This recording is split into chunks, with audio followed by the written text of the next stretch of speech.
j'en ai fait une sélection et puis vous pourrez tout retrouver dans le baromètre PDF, du coup, téléchargeable depuis le site. Eh bien, je vous propose qu'on démarre et puis bah, je vais voilà, tout simplement me présenter et bah, j'aimerais bien aussi vous connaître, mais webinaire oblige et format oblige, je ne peux pas vous donner la parole à toutes et tous. Donc, ce que je vous propose, c'est de me mettre dans le chat si vous êtes plutôt côté candidat ou côté recruteur potentiel. Donc, est-ce que vous êtes là parce que vous êtes vous-même dans une démarche d'employabilité, de développement de vos compétences, pour peut-être changer ou en tout cas voilà, développer votre vie professionnelle autour du digital learning, ou si vous êtes plutôt côté recruteur et que vous cherchez à trouver des moyens eh bien, d'enrichir vos équipes et de savoir par où commencer, quelles compétences viser, de quoi on a besoin aujourd'hui pour accélérer sur le digital learning. Ça me permettra du coup d'avoir une vue de qui j'ai en face de moi d'une façon très synthétique et partielle, mais en tout cas, voilà, ça m'intéressait de savoir la raison pour laquelle vous nous rejoignez. Donc, je vois qu'il y a pas mal de côté candidats, ça ne m'étonne pas. On est beaucoup à travailler dans l'univers de la formation et d'être nous-mêmes digital learning manager, concepteurs, formateurs, etc. Donc voilà, parfait. Bah, merci à tous et toutes pour votre participation. Et je vous propose qu'on démarre par une petite présentation rapide de l'ISTF. Donc, je vais mettre de côté le chat pour me concentrer sur les slides et sur les messages que je voulais vous faire passer aujourd'hui. J'ai Clarisse qui est avec moi, également de l'équipe ISTF, qui va pouvoir prendre vos questions au fur et à mesure aussi du webinaire. Donc, n'hésitez pas à les poser dans le chat au fur et à mesure de la présentation quand vous en aurez, pour qu'on les traite du coup à la fin de la présentation. On s'est réservé 10 bonnes minutes. Normalement, si je ne me m'étale pas trop sur le contenu, c'est un risque possible. Voilà, donc n'hésitez pas à poser vos questions dans le chat et on les traitera en fin de session. Donc, pour ma part, je suis Mathilde, la directrice déléguée d'ISTF. On s'est peut-être déjà croisé sur les salons, sur des événements, etc. Et donc, pour l'ISTF, on est l'organisme leader pour former et accompagner les acteurs de la formation, en somme, pour le développement des compétences des professionnels de la formation, donc autant les formateurs, les formatrices que les responsables pédagogiques, ingénieurs de formation, concepteurs, conceptrices. On va en reparler tout à l'heure, il y a beaucoup d'intitulés de postes, mais en tout cas, si vous participez de près ou de loin à un projet de formation, vous trouverez sans doute votre bonheur dans le catalogue de formation qui est plutôt riche et varié, puisqu'on propose des cursus certifiants au niveau national ou qui visent des micro-certifications. On propose aussi des formations plus courtes, hein, à distance ou en présentiel, plus classiques, j'ai envie de dire, toujours très pragmatiques. On propose aussi un dispositif ouvert à l'alternance qui se fait sur un an. Également du conseil, alors que ce soit du coaching très opérationnel ou du conseil en matière de stratégie learning ou de digitalisation des formations. Et puis on propose aussi un outil de cartographie des compétences digital learning qu'on appelle le test DET. J'en reparlerai aussi brièvement tout à l'heure. Voilà pour l'ISTF, pour ceux et celles qui ne nous connaîtraient pas encore. Avant de démarrer, du coup, pour introduire le sujet du jour, je voulais revenir sur certains chiffres qui sont extraits d'un autre de nos baromètres, qui était celui des chiffres clés du digital learning, qui sort en janvier habituellement chaque année et depuis 10 ans. Tout simplement pour bien comprendre en fait de quoi on va parler ensuite et comment en fait on en arrive à ces conclusions-là, à ces constats. Je voulais revenir sur ce premier chiffre autour de la manière dont les offres de formation étaient structurées en 2024. Et du coup, ce premier chiffre, c'est que 60% des formations en 2024 intègrent du distanciel. Donc, j'ai tout simplement additionné 22% majoritairement distanciel et 38% majoritairement blended pour arriver à 60, ce qui veut dire que 6 formations sur 10, en gros, intègrent du distanciel. Ensuite, autre chiffre que je voulais appuyer aujourd'hui, c'était encore une fois, bah, pourquoi on a besoin de compétences en digital learning? Eh bien parce que on veut de plus en plus aller vers le distanciel en formation. Ici, on voit qu'on a posé la question, comment souhaitez-vous faire évoluer votre offre de formation? La slide précédente, on était sur actuellement comment se structure votre offre de formation. Maintenant, on est sur comment souhaitez-vous la faire évoluer. Eh bien, on voit qu'à 86%, les répondants nous disent vouloir accélérer sur le distanciel, notamment, puisque parmi ces 86%, on a 55% vers plus de multimodal.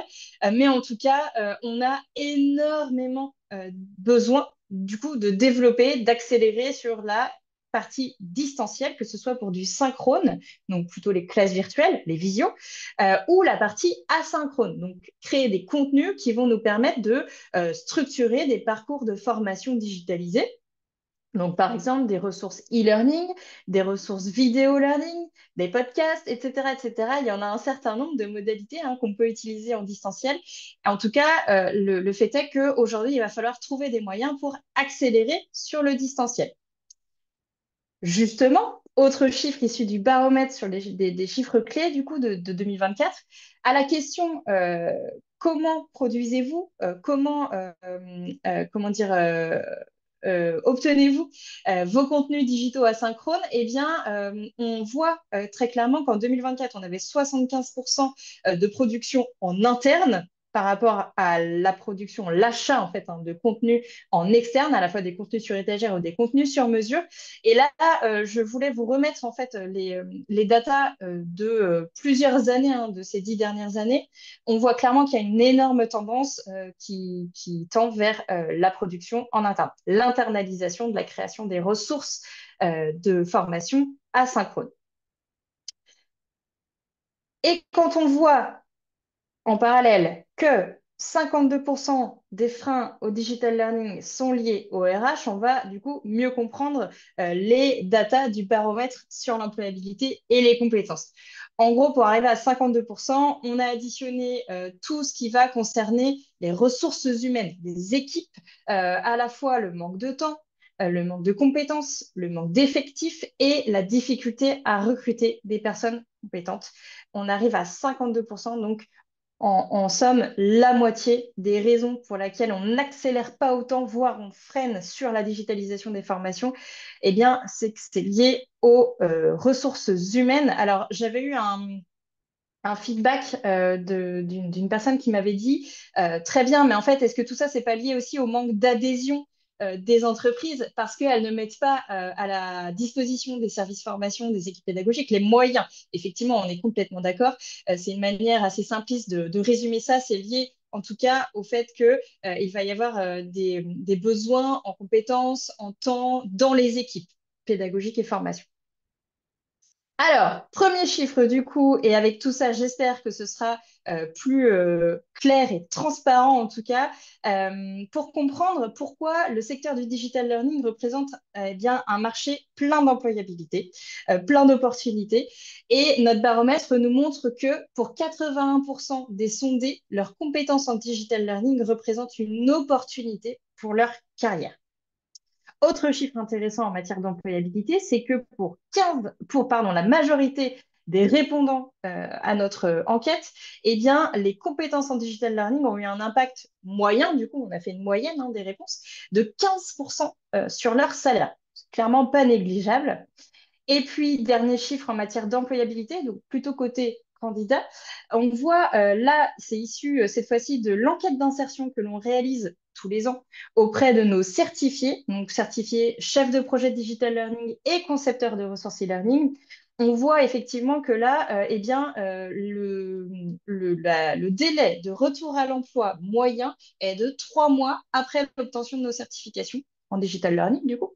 Et quand on sait que la moyenne nationale, c'est plutôt 6 mois, on voit encore une fois que là, bah, il y a besoin. On est recruté quand on a des compétences en digital learning et, a priori, qui plus est, quand on a réussi à les faire valoriser, attester, reconnaître. Voilà. Donc déjà, ça, côté employabilité. On a aussi posé une autre question que je voulais traiter maintenant à ce niveau-là de la présentation, c'est celle-ci. Est-ce qu'il faut un diplôme pour être légitime sur un poste lié au digital learning? On sait qu'en France, les recruteurs, les entreprises, mais aussi les individus hein, aiment beaucoup matérialiser, faire valoir leurs compétences. Et historiquement, on était plutôt sur des diplômes. Donc aujourd'hui, puisque le digital learning, c'est relativement nouveau à l'échelle des métiers, en fait, hein, et des institutions qui pilotent justement les compétences, les métiers, etc., on a voulu poser cette question-là.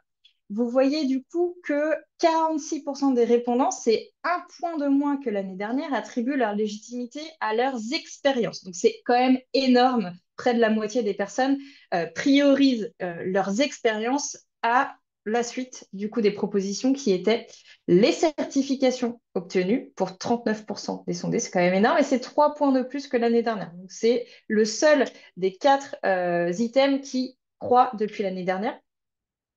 9% des sondés attribuent leur légitimité à leur diplôme, donc bah, c'est pas beaucoup en fin de compte, c'est stable par rapport à l'année dernière. Et puis 6% des sondés estiment manquer de légitimité. On posera la question l'année prochaine du pourquoi vous pensez manquer de légitimité et on croisera les données du coup, puisque là, moi, ça m'intéresse de savoir pourquoi, parce que 6%, même si c'est en baisse depuis l'année dernière, c'est quand même assez important. Voilà, donc en somme, on voit que clairement le digital learning, bah, c'est plutôt un secteur d'activité, un domaine de compétences au sein duquel le diplôme est moins important que l'expérience et que les certifications obtenues. Sans doute pour une raison principale, c'est que, comme d'autres secteurs, c'est un domaine qui est plutôt porté ou qui se repose beaucoup sur les technologies. Alors, ISTF, hein, vous le savez, nous, on prône que digitaliser les formations, ça vaut tout une question de méthodologie et d'ingénierie pédagogique et de posture que d'outils. Malgré tout, il y a besoin de techno à un moment donné du process. Donc, comme ça va très vite côté techno, ça va aussi très vite côté compétences, côté construction des postes. On va en parler tout à l'heure en ce qui concerne les fiches de poste, les recrutements, etc. Donc finalement, je pense que les diplômes à date n'ont pas encore réussi à suivre, même s'il y en a qui sont portés par des universités, il n'y en a quand même pas beaucoup. Et ce qui fait qu'il y a plutôt des certifications qui naissent aujourd'hui pour eh bien, cartographier, valoriser, faire reconnaître les compétences en la matière. Voilà.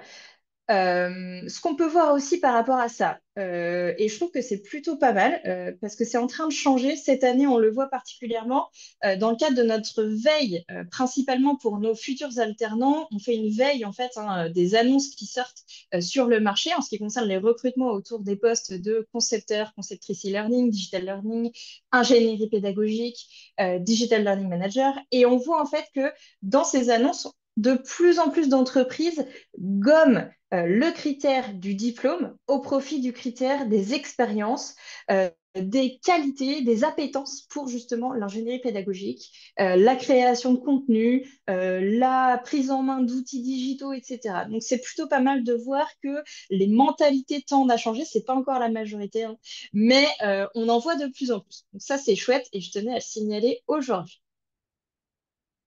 Maintenant, si on s'intéresse au côté recrutement, plutôt côté entreprise, évidemment, qui va concerner bien sûr les candidats et les professionnels qui sont parmi nous et qui peuvent être à l'écoute du marché. Les compétences les plus recherchées en 2024, et donc là, on s'appuie sur le baromètre qu'on traite aujourd'hui, hein, l'employabilité et les compétences du digital learning, on voit que trois grands pôles de compétences sont principalement demandé et celui qui est le plus recherché en 2024, c'est la création de contenu. On voit que pour 23% des sondés, la compétence qui va être la plus recherchée, c'est la création de ressources e-learning, vidéo learning, micro-learning. On en revient à ce qu'on disait tout à l'heure, c'est-à-dire comment je crée de plus en plus de contenu asynchrone, varié, mais il me faut des compétences pédagogiques et techniques. On voit du coup que pour 14% des sondés s'ajoute la compétence de savoir utiliser des outils de création des contenus comme Storyline, comme Geniali, etc.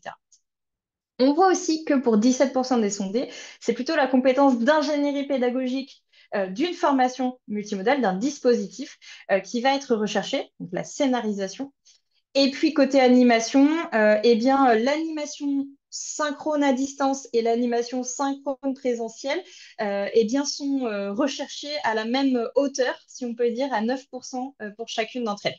Et puis, bien sûr, il y a des compétences transverses hein, qu'on va utiliser à tous ces niveaux-là qui sont recherchées, la gestion de projet, bien sûr, et puis l'intégration de l'IA dans ces pratiques pédagogiques, puisqu'on peut intégrer l'IA à différents moments d'un process formation, d'un projet, etc., que ce soit sur l'ingénierie pédagogique, sur la création des contenus et sur l'animation.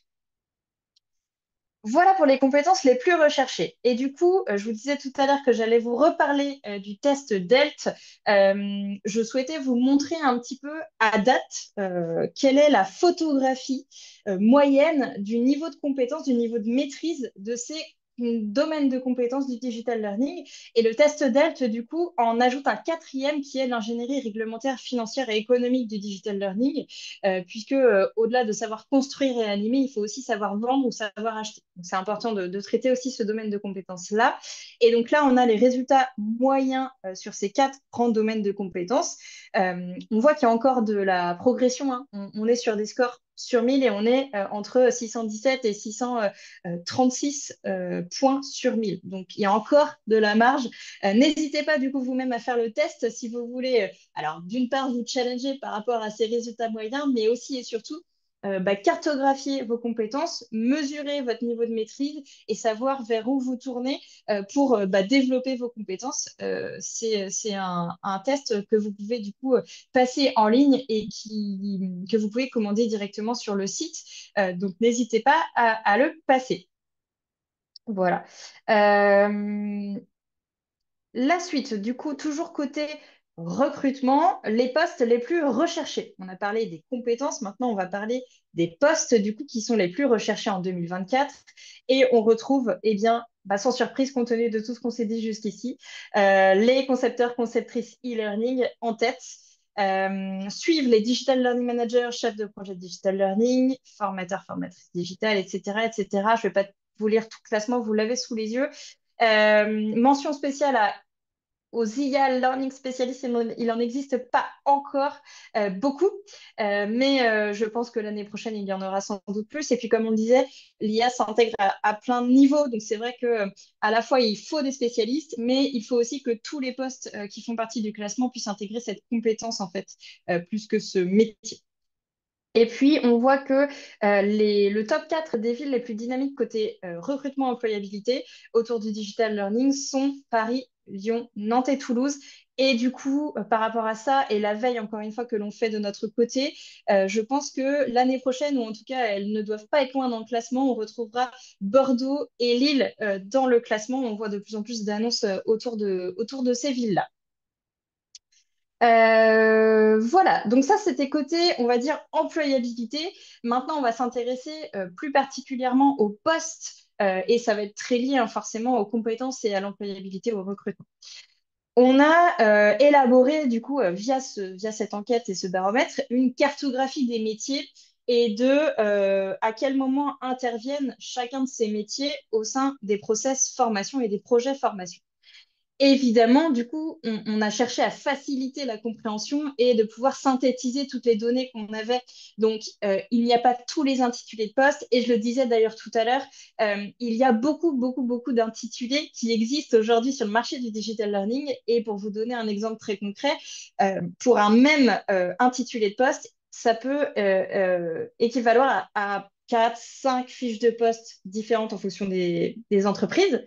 Et inversement, pour une fiche de poste qui va être assez identique d'une entreprise à une autre, on peut retrouver 3, 4, 5 intitulés de poste différents. Donc, un conseil que je peux vous donner et qu'on donne assez souvent hein, quand on échange avec voilà, les personnes que l'on forme à l'ISTF, et qui veulent se positionner sur un nouveau job, eh bien, ne vous attardez pas trop sur l'intitulé de poste, regardez plutôt l'émission qu'on va vous demander puisque entre un ingénieur pédagogique digital learning et puis un concepteur e-learning, parfois c'est la même chose. Entre un digital learning manager dans une entreprise et A et un digital learning manager dans une entreprise B, ça peut être complètement différent. Il peut y avoir un volet stratégique d'un côté et un volet opérationnel, gestion de projet au pluriel de l'autre. Donc voilà, c'est déjà un premier, je préempte cet élément-là parce que vous allez peut-être pas forcément retrouver votre intitulé de poste à vous dans cette cartographie. Et d'ailleurs, n'hésitez pas du coup à nous mettre dans le chat, encore une fois, pour mieux vous connaître et pour alimenter cette connaissance, cette vision du marché et de la manière dont s'organisent les métiers aujourd'hui autour du digital learning. N'hésitez pas à nous mettre dans le chat quel est votre intitulé de poste à vous. Vous pourrez du coup regarder ce qui se fait entre vous et puis nous, ça nous permettra de voir si on avait majoritairement coché les cases ou pas. On va du coup parler un petit peu plus en détail de chaque phase pour bien comprendre du coup ce qui est affiché à l'écran. Sur la phase d'organisation d'un projet de formation, il peut y avoir beaucoup de choses. Cette liste, elle n'est pas exhaustive, mais là, on se situe vraiment au niveau de la gestion budgétaire, de la gestion des plannings, de la relation avec les parties prenantes d'un projet de formation, donc les financeurs, les équipes internes, les prestataires en externe ou les équipes qui peuvent être côté externe, partenaires, clients, etc. La maîtrise aussi des aspects réglementaires et puis des aspects de conduite du changement, à la fois des équipes pédagogiques, mais aussi des apprenants, des managers des apprenants, etc. Tout dépend de son contexte, si on fait de la formation interne ou externe.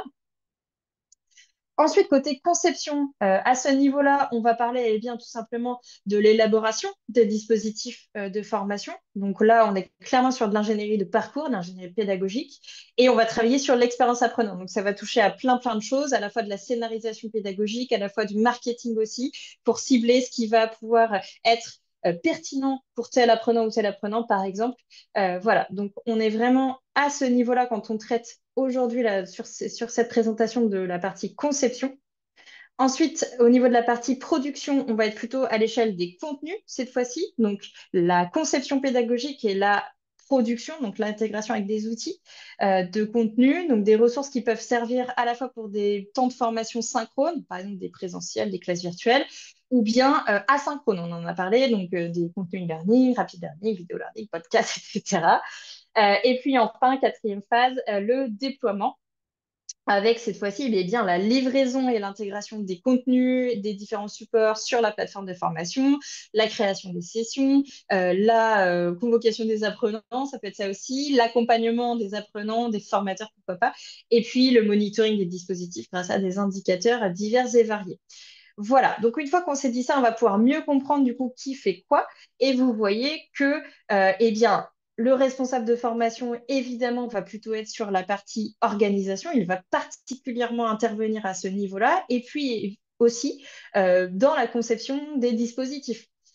Ensuite, il va avoir un regard évidemment sur le pilotage des phases de production et des phases de déploiement.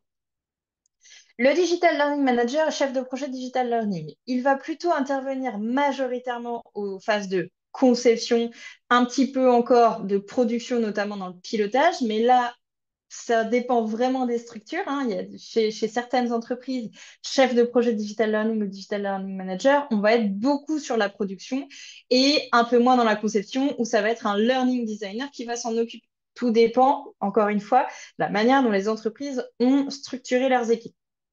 Et puis évidemment, le Digital Learning Manager ou chef de projet Digital Learning va piloter, donc il va aussi intervenir sur les phases d'organisation des projets et de déploiement des dispositifs. Le concepteur ou la conceptrice e-learning, cette fois-ci, va normalement ou majoritairement pas trop intervenir sur les phases d'organisation et de conception des dispositifs, quoique il peut avoir son mot à dire dans le choix des modalités. On peut le solliciter ou la solliciter pour choisir entre un module e-learning, un module rapid learning, etc. Et évidemment, il ou elle va surtout intervenir sur la partie production. Ce qu'on voit se dessiner, c'est que les concepteurs e-learning, en fin de compte, souvent dans les annonces, dans ce que recherchent les organisations, ce sont des personnes qui savent produire et intégrer sur la plateforme. Donc, on pourrait même rajouter une ligne orange sur la partie déploiement, ou en tout cas sur la première partie de cette phase déploiement pour les concepteurs et les conceptrices e-learning. On voit apparaître aussi des intitulés de poste comme Learning Designer, donc ça recoupe les ingénieurs pédagogiques, parfois c'est mis avec le Digital Learning Manager ou le chef de projet. En tout cas, quand on parle de Learning Design, c'est vraiment plutôt majoritairement sur les dispositifs, faire cette ingénierie de parcours et ce choix de modalité, cette articulation, cette scénarisation. Et donc, potentiellement, on peut même intervenir sur la conception des ressources, mais pas trop la production. Les tuteurs et les tutrices, eh bien, on les voit aux phases de déploiement, évidemment. Elles vont principalement animer les dispositifs et aussi accompagner les apprenants. Parfois, on peut avoir, en plus d'un formateur et d'une formatrice, un tuteur ou une tutrice. Donc, vraiment, pour répondre à ces questions, être coaché, être accompagné dans sa manière d'apprendre, de s'organiser, etc. Le Learning Success Manager, lui, va plutôt être en amont et en aval des phases de création des contenus et des dispositifs de formation, donc à la fois sur l'organisation des projets, un petit peu sur la conception, mais c'est surtout pour l'optimisation des dispositifs qu'on va le solliciter, du coup, en fonction de ce qu'il va monitorer aux phases de déploiement. Je vais y revenir juste après, du coup, sur ce poste-là. Je voulais faire un focus parce qu'il est encore pas tout à fait très connu, donc je ne m'étale pas maintenant. Et puis, on retrouve aussi dans cette cartographie des métiers principaux qu'on voit. Évidemment, il y en a plein d'autres, donc big up à tous ceux qui ne font pas partie de cette slide, les formateurs et les formatrices digitales, puisque aujourd'hui, la majorité des organisations, bien sûr, font monter en compétence leurs équipes de formateurs et de formatrices ou recrutent ces profils avec des compétences digital learning pour qu'elles puissent être mobilisées à la fois sur les temps présentiels, les temps distanciels, synchrones et asynchrones. Donc, on les voit évidemment sur les phases de déploiement, mais aussi sur les phases de production et un petit peu de conception, puisque dans beaucoup de structures, ils et elles sont sollicités pour créer des contenus, participer à la création de contenu quand ce ne sont pas ils ou elles qui les intègrent dans les outils, mais en tout cas, de plus en plus sont mobilisés pour avoir une polyvalence de compétences à la fois dans l'animation, à la fois dans la conception. Et justement, hop, on va s'intéresser aux différents postes. Du coup, il y en a quatre sur lesquels on a fait un focus pour identifier de manière un petit peu plus précise ce que font chacun de ces quatre profils. Donc là, on commence par Digital Learning Manager. On le voit, il est surtout à droite, donc la partie conception, à la fois des parcours, mais aussi des ressources. Il est pas trop sur l'animation. C'est rarement le cas, hein. Les Digital Learning Managers sont rarement impliqués dans l'animation des formations. Ils sont plutôt côté création. Ensuite, du coup, pour les concepteurs pédagogiques, et bien là, pareil, c'est assez franc, mais on voit qu'ils montent de plus en plus vers la partie parcours également. On verra l'année prochaine comment ça évolue. Et puis côté formateur, donc pour les formateurs permanents, c'est-à-dire les formateurs internes pour qui c'est le job à part entière, temps plein, animer et concevoir des formations, eh bien on voit très clairement que là, bon bah là, on est majoritairement sur du temps d'animation hein, dans son métier, mais ça va de plus en plus côté création de ressources, comme je disais. Et puis pour les formateurs occasionnels, c'est aussi important de se poser cette question-là. On va demander quoi à des formateurs occasionnels? Eh bien, on va leur demander principalement d'animer des temps de formation synchrones, donc classe virtuelle ou présentielle en salle. On leur demande aussi de plus en plus de tutorer les apprenants, donc de les accompagner. Et c'est bien normal, j'ai envie de dire, moi j'en suis ravie, c'est que on ne peut pas faire du digital learning, du multimodal sans accompagnement. Et donc, si c'est un formateur occasionnel qui anime les phases synchrones, on peut demander aussi à ce même formateur occasionnel de répondre aux questions des apprenants pendant les phases asynchrones, en fait, hein. C'est plutôt un bon point. J'ai envie de dire, en tout cas, c'est un conseil que je peux vous donner si vous voulez maximiser la participation et la complétion de vos parcours. Et puis, bah, pour le coup, là, les formateurs occasionnels, on leur demande pas trop de créer. C'est normal, ils ont déjà un job, plus les missions d'animation de formation. Mais on peut s'attendre à ce que, au moins pour le synchrone, ça tire aussi vers la création des contenus. Encore une fois, on verra l'année prochaine comment ça continue d'évoluer.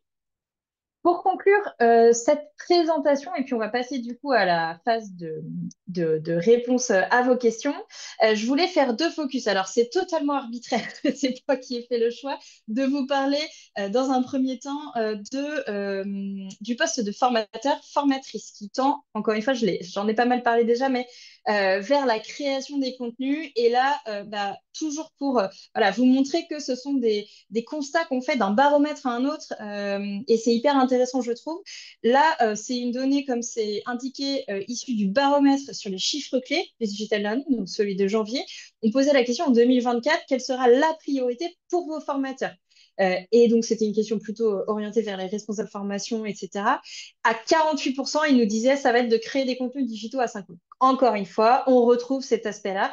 Donc, si j'ai un conseil à vous donner pour les recruteurs potentiels ou les personnes qui pilotent les équipes, eh bien, c'est de prévoir une montée en compétences à la fois sur l'ingénierie pédagogique digital learning. Il faut pouvoir, en tant que formateur, formatrice, savoir créer des contenus, donc pas forcément des contenus e-learning hyper interactifs, hyper scénarisés, etc. Vous pouvez avoir des personnes spécialistes pour ça, des concepteurs, des conceptrices, mais en tout cas, pourquoi pas du vidéo learning, du podcast, du rapid learning, des choses plutôt rapides et plutôt faciles à produire, mais encore une fois, qui nécessitent des compétences, donc pédagogiques, mais aussi techniques. Donc, ne négligeons pas également les compétences qui vont permettre aux formateurs et aux formatrices d'être à l'aise avec l'environnement numérique, de la bureautique, d'un environnement visio, mais aussi du coup d'outils spécifiques pour créer ce type de ressources. Et puis, deuxième focus que je souhaitais faire, comme je vous le disais, c'est celui sur le Learning Success Manager. Alors, c'est un poste, et vous me dites dans le chat, n'hésitez pas à le faire si je me trompe, mais c'est encore pas tout à fait un poste qu'on voit beaucoup dans les entreprises. On en voit, mais encore pas beaucoup, pas assez à mon goût en tout cas. Alors que finalement, on ne cesse de parler et de mettre en évidence l'importance d'engager les apprenants. C'est un challenge pour tous ceux qui interviennent dans les process formation à chaque étape du projet, que ce soit dans la conception ou dans l'animation. Créer une expérience apprenant optimale est essentiel parce qu'on vise la réussite de nos apprenants et donc la complétion des parcours pour qu'ils atteignent tout ce qui avait été fixé et visé. Malgré tout, eh bien, le Learning Success Management n'apparaît pas ou n'apparaît pas assez dans les fiches de poste de tout le monde et n'est porté par personne en fait dans la majorité des entreprises. Alors qu'il peut y avoir de quoi faire un poste à part entière. Vous le voyez à l'écran, les missions principales du Learning Success Manager va être en fait d'être le pilote de l'engagement apprenant dans l'entreprise et donc il va avoir des missions à lui ou à elle, mais aussi des missions qui peuvent impacter tout le monde. Donc, monitorer des indicateurs, donc du KPI pour mesurer l'efficacité des formations, optimiser l'expérience utilisateur, donc l'expérience apprenant, hein, là on est dans un contexte formation, et l'interface utilisateur, ça peut être aussi de se poser les bonnes questions autour de ça, animer les communautés d'apprenants et de formateurs experts, et accompagner les apprenants sur la logistique et l'administratif. Donc pour reprendre ces deux derniers points, on voit en revanche pas mal de postes de Learning Community Manager. Donc, c'est-à-dire que le job, ça va être d'animer les communautés d'apprenants. Mais en fait, c'est pas suffisant si on veut développer l'engagement et si on veut développer des expériences apprenants optimisées.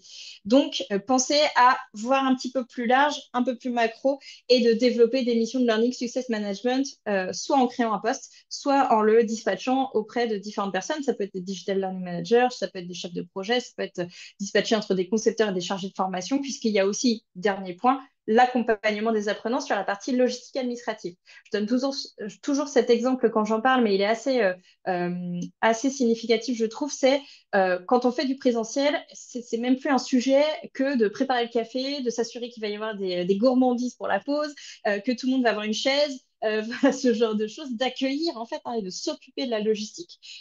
Idem pour l'administratif. Et en fin de compte, quand on passe en digital learning, eh bien, on oublie.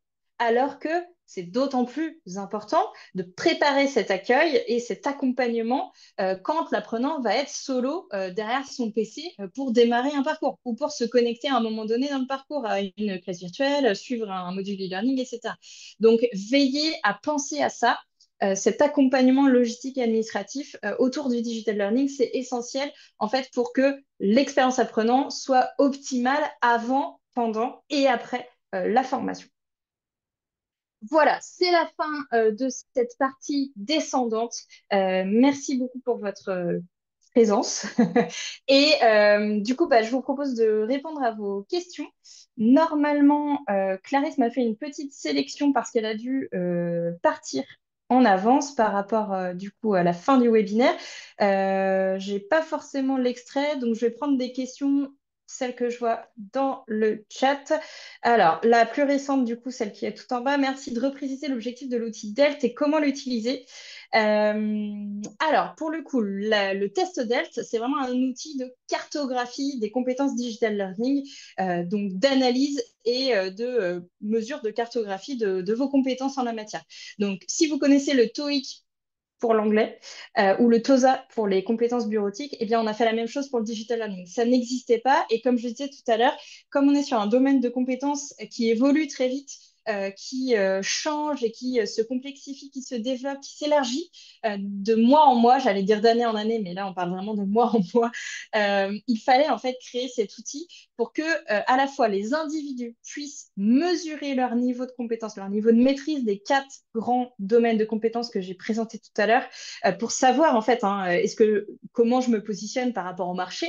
Donc là, la moyenne de chaque domaine de compétences est particulièrement intéressant à regarder, mais aussi comment je peux me perfectionner. Donc, si j'ai 900 sur la partie ingénierie pédagogique, mais que j'ai 600 points sur 1000 sur la partie ingénierie réglementaire, je ne donne pas cet exemple au hasard, hein, c'est un peu ce qu'on voit pour les pros aujourd'hui, dans la majorité des pros qui passent le test.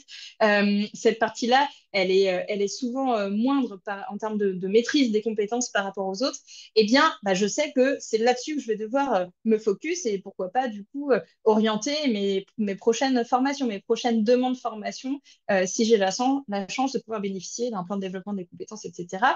Donc, à la fois pour les individus, c'est ça l'enjeu, mais aussi pour les entreprises, l'enjeu, c'est de pouvoir piloter leur projet de transformation digital learning par les compétences, puisqu'on ne peut pas vouloir accélérer sur le digital learning si en interne on n'a pas les bonnes compétences. Et donc, comment je sais quelles compétences sont maîtrisées, par qui, comment, à quelle hauteur, où aller justement pareil dans le développement de leurs compétences. Et bien encore une fois, là, le test DELT permet de cartographier en mesurant et en identifiant les axes de progression et de suivre ça du coup et de pouvoir piloter les projets de digitalisation des formations. Donc, on a vraiment créé le test pour ces deux enjeux, en fait, à la fois pour les individus, mais aussi pour les entreprises qui souhaitent accélérer.